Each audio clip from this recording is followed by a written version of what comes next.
Hello students, welcome to my channel DD Prime Academy.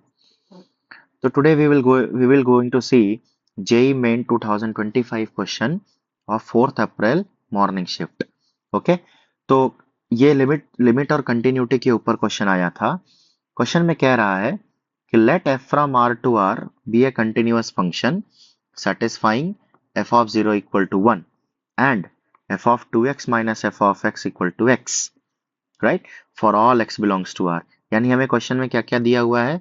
एक तो f of 0 equal to 1 दिया हुआ है, दूसरा एफ कंटिन्यूअस फंक्शन है, ठीक है, और दूसरा F of 2x minus F of x equal to x जो है ये फंक्शनल इक्वेशन दिया हुआ है. और आगे का इंफॉर्मेशन दिया हुआ है कि अगर limit n tends to infinity f of x minus F of x by 2 raise to n equal to g of x दिया हुआ है. तो पूछ क्या रहा है, summation r equal to 1 to 10 g of r square. हमें इसकी वैल्यू निकालनी है. ठीक है, तो हमें पहले फंक्शन में जो जो इंफॉर्मेशन है हम उसको नोट डाउन कर लेते हैं. सबसे पहले f ऑफ 0 इक्वल टू 1, दूसरा f of 2x minus f of x equal to x. तो हम इस क्वेश्चन में ना इस इक्वेशन को यूज करेंगे और इसमें हम रिप्लेस करेंगे. ठीक है, put x equal to x by two. इस इक्वेशन में हम क्या करेंगे, x को x बाई टू से रिप्लेस करेंगे. तो क्या दिखेगा हमें, यहाँ पे जो x है वहां पे x बाई टू डाल देंगे तो क्या होगा, 2 इंटू एक्स बाई टू, यानी कैंसिल हो जाएगा 2.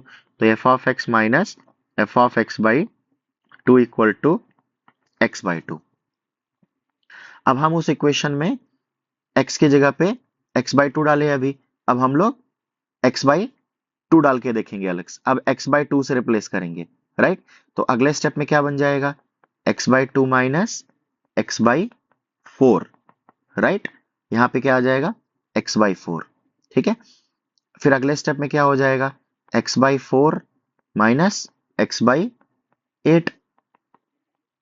सो सिमिलरली आगे बढ़ते जाएंगे तो यहाँ पे हमें क्या मिलेगा, x by two raise to n minus one minus x by two raise to n, right. यहाँ पे x by two raise to n. इन सारे इक्वेशंस को, ये सारे के सारे इक्वेशंस को मैं क्या कर लूंगा, ऐड कर लूंगा. Adding all above equations. तो देखिए, ऑब्जर्व करिए, ये जो इक्वेशन है x बाई टू से कैंसिल हो जाएगा, ये x बाई फोर से कैंसिल हो जाएगा, x बाई एट बीच में x बाई एट से कैंसिल हो जाएगा, और ये x by two raise to n minus one भी कैंसिल हो जाएगा. तो हमें ओरिजिनली क्या बच गया, f of x minus f of x by two raise to n. और यहाँ पे हमें क्या मिल जाएगा, x by two, x by four, x by eight dot dot dot x by two raise to n. तो अब मैं इसमें क्या करूंगा, पहले तो मैं इसको, यहाँ पे आप देख रहे हैं कि अगर मैं लिमिट लगाता हूँ n टेंड्स टू इंफिनिटी तो वो फंक्शन हमें बाय क्वेश्चन हमें क्या दिया हुआ है, gx दिया हुआ है. अगर मैं इसमें limit n tends to infinity लगा दूं तो बेसिकली इस लिमिट लगाने के बाद ये मुझे क्या मिलेगा, gx मिलेगा. लेकिन gx में जाने से पहले मैं राइट साइड को ऑब्जर्व करूं, तो ये अगर x कॉमन ले लूं तो यहाँ क्या मिलेगा, 1/2 मिलेगा, 1/4 मिलेगा, 1/8 मिलेगा, dot dot dot 1/2 raise to n मिलेगा. तो अगर मैं ऑब्जर्व करूँ यहाँ पे तो क्या दिख रहा है, ये 1/2, देन 1/2 का स्क्वायर, 1/2 का क्यूब. बेसिकली ये मुझे एक जीपी दिख रहा है, और वो भी कितने टर्म्स है, n टर्म्स है. तो मुझे पता है sum of n terms of GP का फॉर्मूला क्या होता है. Yes student, sum of n terms का फॉर्मूला क्या होता है, Sn is equal to a into 1 minus r raised to n upon 1 minus r. तो अब इस इक्वेशन में इस एक्सप्रेशन में जो है a का वैल्यू कितना है, a का वैल्यू है हाफ. ठीक है, 1 माइनस r का वैल्यू कितना है, r का वैल्यू भी हाफ ही है. ठीक है, 1/2 रेस टू n माइनस 1/2. तो मैं इसको सॉल्व करूंगा तो क्या आएगा, x into 1/2 1 minus 1/2 raise to n upon ये भी 1/2, राइट. अब मैं इसको हाफ हाफ से कैंसिल कर दूंगा, हाफ और हाफ कैंसिल हो जाएगा. तो यहाँ पे क्या बचेगा, x इंटू 1 - 1/2 और यहाँ पे लेफ्ट हैंड साइड में क्या था, f of x minus f of x/2 अब मैं दोनों side limit n tends to infinity use कर लूंगा, f of x minus f of x/2 और यहाँ पे भी limit n tends to infinity x into 1 - 2 बराबर। लेकिन ये लिमिट जब मैं यूज करूंगा तो as per hour given question ये जो limit n tends to infinity f of x minus f of x/2 है, ये और कुछ नहीं बल्कि हमारा g ऑफ x है, राइट।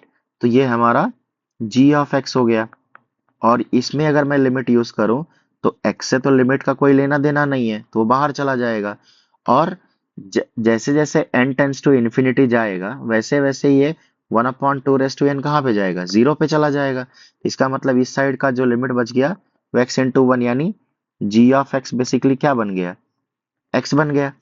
अब मुझे क्वेश्चन में क्या पूछा है कि summation of g of r square, यानी अगर मैं g of x equal to x है तो g ऑफ x स्क्वायर होगा, तो summation g of r square, तो summation g of r square 1 से 10 यानी समेशन r इक्वल टू 1 से 10 r स्क्वायर आ जाएगा।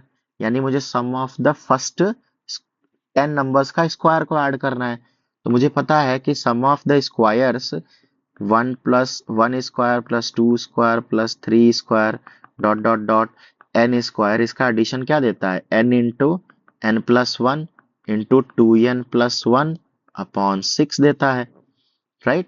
तो यहाँ पे मुझे n का वैल्यू कितना दिया है, 10 दिया है, तो मैं इस यहाँ पे n की जगह पे इस फॉर्मूला में पुट कर लूंगा 10, फिर 10 प्लस 1, फिर 2 इंटू 10 प्लस 1 अपॉन 6, यानी कितना मिल जाएगा 10 इंटू 11 इंटू 21 अपॉन 6, ठीक है। तो 3 2 जा 3 7 जा 2 1 जा 2 5 जा, यानी बेसिकली हमें कितना मिला 5 इंटू 11 इंटू 7, ठीक है। तो 55 इंटू 7, 5 7 जा 35, रिमाइंडर 3, 5 7 जा 35, 3 385। तो इस तरह से इस क्वेश्चन का जो आंसर आया है 385 which is the third option. Okay students, I hope आपको समझ में आया होगा। ओके